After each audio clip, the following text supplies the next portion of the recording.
ठीक है अरविंद, अब देखिए दो सवाल मेरे पास आपके लिए। एक सवाल ये, तो क्या ये एफआईआर के बाद क्लियर हो जाता है कि शुरुआत में जो ये हिंसा हुई है ये कुछ लोगों के बीच में हुई जो बाद पे समुदाय में बदल जाती है? और दूसरा सवाल मेरा आपसे ये, क्योंकि आप क्राइम को समझते हैं, धाराओं को बेहतर समझते हैं, जरा दर्शकों को ये समझाइए कि जिन धाराओं में ये केस दर्ज हुआ है क्या वो बहुत मजबूत है या हल्की फुल्की धाराएं? किन किन धाराओं में ये केस दर्ज किया गया जिसमें 14 लोगों को गिरफ्तार किया गया है?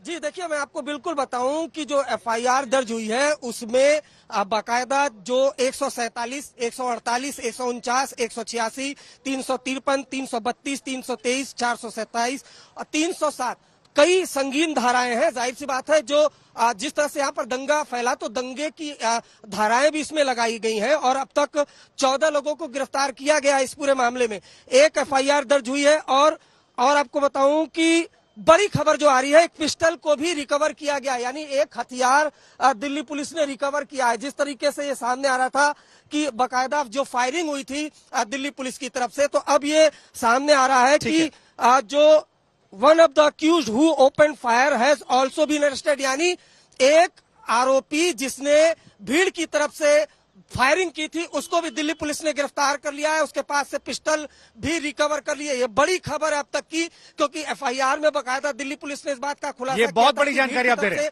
फायरिंग हुई थी। एक बार फिर आज तक के दर्शकों को हम बता दें कि हमारे संवाददाता ये बड़ी जानकारी लेकर आए हैं कि देखिए, जिस व्यक्ति ने यहां पर गोली चलाई थी, जिसके बाद ये समुदायों की लड़ाई हो गई थी, माहौल बिगड़ गया था, पत्थरबाजी हुई थी, हिंसा हुई थी, उस व्यक्ति को भी गिरफ्तार किया गया है। ये एक बड़ी जानकारी निकल कर आई है। तो दो तीन बड़ी अपडेट क्या है, उसके बाद हम आशुतोष के पास जाएंगे। पहली बड़ी अपडेट ये कि 14 लोग अब तक ऐसे हैं जिन्हें गिरफ्तार कर लिया गया है। कई धाराओं में केस दर्ज किए गए हैं, जैसा कि हमारे सहयोगी अरविंद बता रहे हैं कि उसमें संगीन धाराएं भी हैं जिनमें केस दर्ज किया गया है। और यहीं से बताया जाता है कि ये मस्जिद और उसके बगल में मंदिर भी देखिए आप, ये भी बड़ा दिलचस्प हालांकि है कि यहां पर आपको एक मस्जिद नजर आता है और उसके ठीक बगल में आपको एक मंदिर नजर आएगा। तकरीबन 50-100 मीटर की दूरियां, ये देखिए आप, दोनों की गुंबद जो है आपको नजर आ रही है। लेकिन कल शाम के बाद से ऐसा लग रहा है कि मानो दूरियां जो है वो काफी ज्यादा हो गई हैं। बाईं तरफ यहां पर एक समुदाय विशेष के लोग रहते हैं और दूसरी तरफ वो लोग रहते हैं जिन्होंने कहा कि हम पर पत्थर चलाए गए। आशुतोष, जरा ये बताइए, अब ये एफआईआर के बाद ये क्या माना जाए कि कुछ लोगों की लड़ाई थी जो बाद में समुदायों की लड़ाई हो गई? और ये जो बड़ा दिलचस्प पहलू आपने भी जिक्र किया था,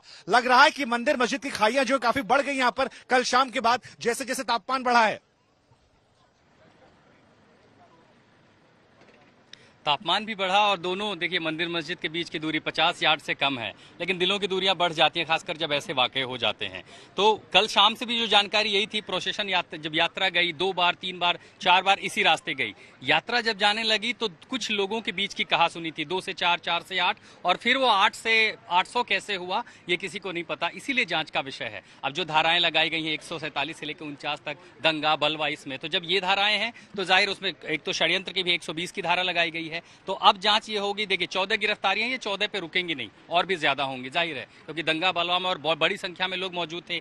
करीबन 100 के लगभग तो वीडियो हैं, और भी वीडियो, जितनी भी दुकानें हैं, जो भी जिस रास्ते से यात्रा गई है, जितनी दुकानें हैं, सीसीटीवी हैं, सारे वीडियो खंगाले जाएंगे और भी चेहरे पहचान में आएंगे। उपद्रवी कौन था, भड़काने वाला कौन था, शुरुआत किसने की, पहला पत्थर किसने चलाया, जवाब किसने दिया, क्योंकि चाहे पहला चलाया हो चाहे आखिरी चलाया हो, दोनों ही कानून की नजर में गलत है, और गलत है तो जाहिर गिरफ्तारी भी होगी। लेकिन पुलिस की जांच प्राथमिक तौर पर जहां पर है, क्या उसमें सारी बातें या जो बातें रह गई हैं वो और ऐड की जाएंगी, क्योंकि आरोप एक पक्ष की ओर से नहीं है, दोनों की तरफ से है कि भड़काऊ नारे, हथियार दिखाना और प्रोवोक करने की कोशिश थी।